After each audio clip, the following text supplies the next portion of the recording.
A little bit down. That's okay. Are you gonna translate or just? You translate it. Okay.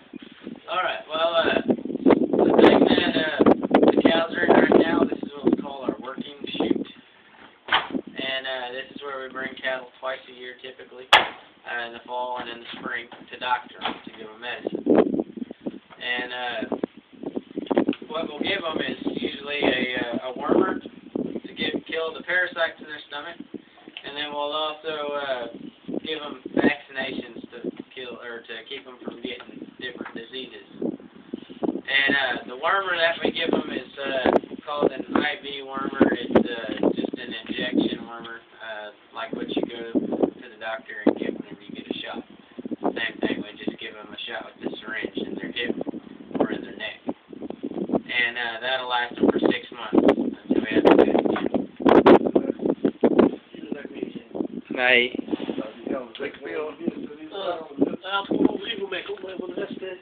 Hij speelt we gave them an oral also a pill, and then it's oral. We can also do that. That's called what we call a bolus pill. Ja, bolus, ja. Yeah.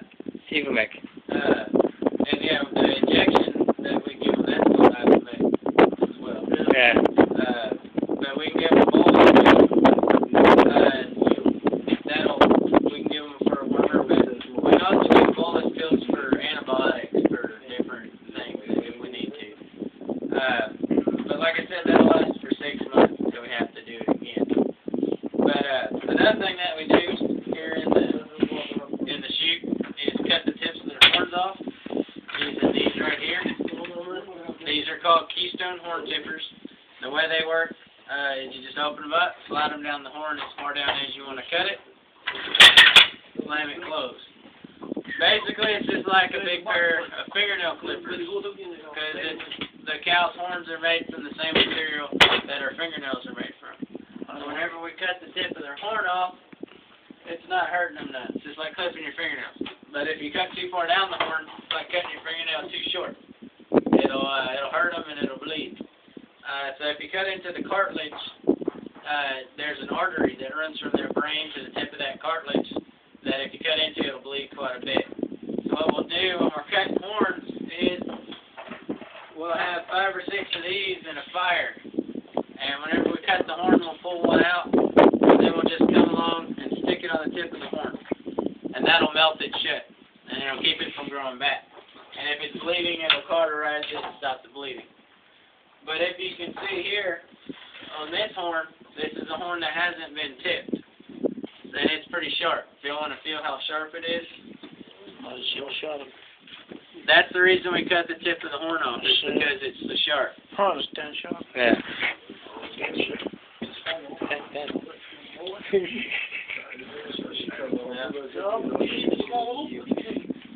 But if we have a cow that we know is pretty aggressive, then we'll cut its horns. But if we don't have to do it, then we won't do it unless they've given us a reason,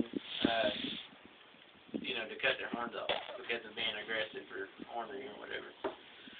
So that's how we take care of their horns. And the last thing that I'll tell you about here in the working chute is this right here. This is a branding iron. And this is how we mark our ownership on the cattle. This Circle brand is the George Ranch's brand. Any cow carrying the Circle brand, you'll know belongs to the George Ranch. But the way it works is you stick this in a fire, get it glowing red hot, pull it out, put it on the back end of the cow, rock it back and forth for a few seconds, and pull it off. And what it does is it kills the hair. It keeps the hair from ever growing back to this one spot. And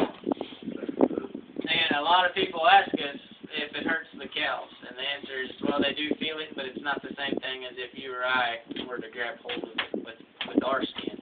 Because what we're branded on them is their hide, or the hair on it. They don't have much feeling in the hide. So whenever we stick a hot iron on them, they aren't feeling it a whole lot. And so it doesn't really hurt them. Do I have any questions? No? Why they don't go through the water? Well, Colby's going to tell you about it, but we're not going to put them through the water today because with it being kind of cold. No. Cold? Yeah. cow has not very quick cold. Do what? A cow has not very quick cold. Oh yeah. Because we have cows too all at Oh, home. And when it's freezing is best. The cows are on the best between -3 and +7. Oh really? The dairy cows. Huh. So okay. So y'all have dairy cattle? Yeah. Okay. Where are y'all from? Holland. Holland. Yeah. Well, if y'all wanna go down the steps there and Yeah. come around over to the fence. Okay, thank you. Mooie wees nu, ze hebben het nog niet. Met een goede kant.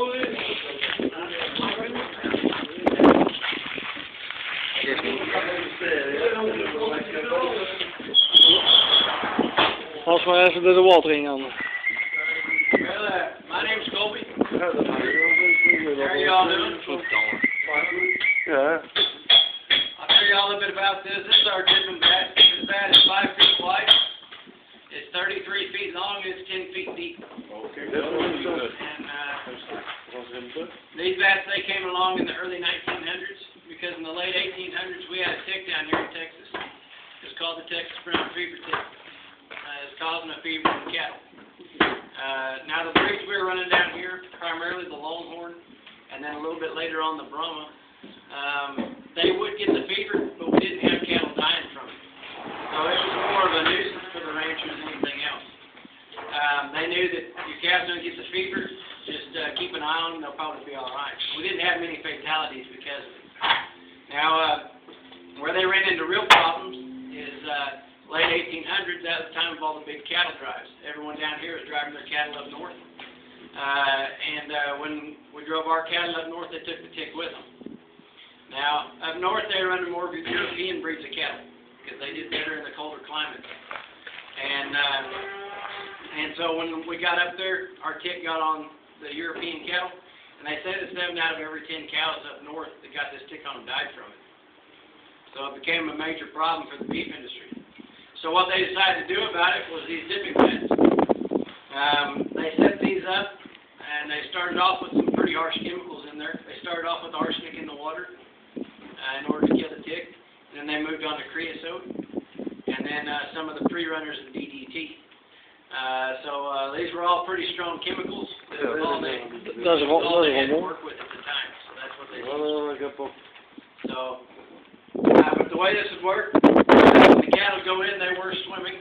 Cattle are natural-born swimmers. They can swim about 4 hours after birth. The reasoning behind having it 10 feet deep was so that when the cattle went in, their head would go under. Because you wanted to kill the ticks that were up around their ears, around the horns area. If you had a cow come through and they didn't put their head under, that's what the cattleman's cane was for. Cowboys take this and they push their head under. Because if that cow got out the other side without getting dipped completely, you had to cut it out and bring it back through again. So they dipped cattle down here from 1905 until 1957 in order to kill this tick. Now Mr. George, he ran this vat here on his ranch from 1936 to 1945. Around 1945, they came up with a new invention that he got a hold of right away. It was a big sprayer. And they put cattle in a pen like this one here and just pack them in and spray them down with the chemicals. So that worked a little better. But in 1957, the state got back hold of all the ranchers, said shut down your dipping vat. The tick's been killed in Texas. And so they did. They shut them down. And they really haven't opened any of them back up. This is one of the few that are still open down here in the United States. So, do y'all have any questions about the dipping vat? No?